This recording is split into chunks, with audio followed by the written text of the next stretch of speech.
Hey guys, good morning. কেমন আছো সবাই? আশা করি সবাই খুব ভালো আছো, সুস্থ আছো। সুস্থ থাকো, ভালো থাকো, সবসময় এটুকুই বলবো। আর আমার শরীরটা ভালো নেই।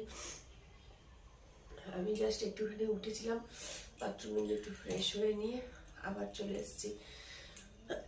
প্রচণ্ড পরিমাণ ঠান্ডা লেগেছে। আমার মুখে অবস্থা শুনে নিশ্চয়ই বুঝতে পারছো, প্রচুর ঠান্ডা লেগেছে। সবাই খুব সাবধানে থাকবে, খুব ভালোভাবে থাকবে।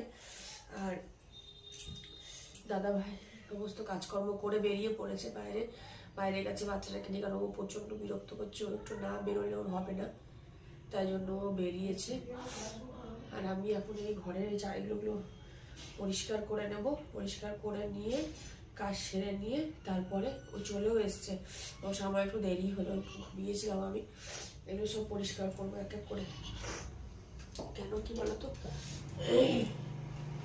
এখন প্রায় 9:30 বাজে।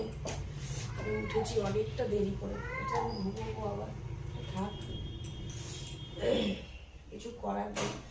শরীরটা এতটা পরিমাণে খারাপ হয়েছে যে আমি যে নিজে কোনো কাজ করবো, যা শুধু ঘরটা একটু আমি ঝাড় দিয়েছি, আর কিচ্ছু করতে পারিনি।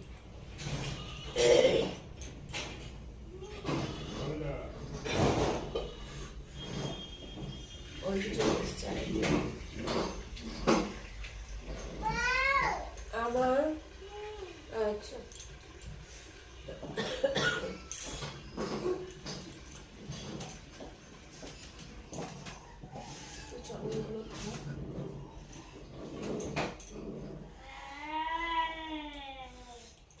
বিছানাটা গুছাই।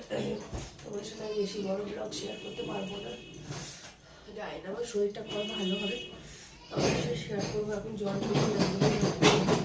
অল্প অল্প করে না করলে যেটুকু নয়, আমি সেটুকুই করার চেষ্টা করছি।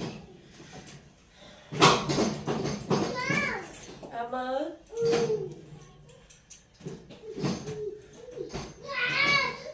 ওই দেখো, দেখেছো বাড়িতে আস্তে আস্তে কেমন চিৎকার শুরু হয়ে গেছে।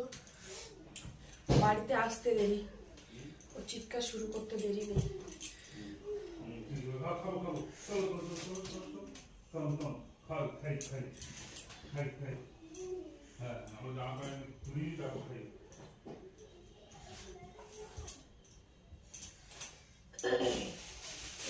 ওইগুলো সব এনে এখানে খাটের মধ্যে জমা করে দিয়েছে।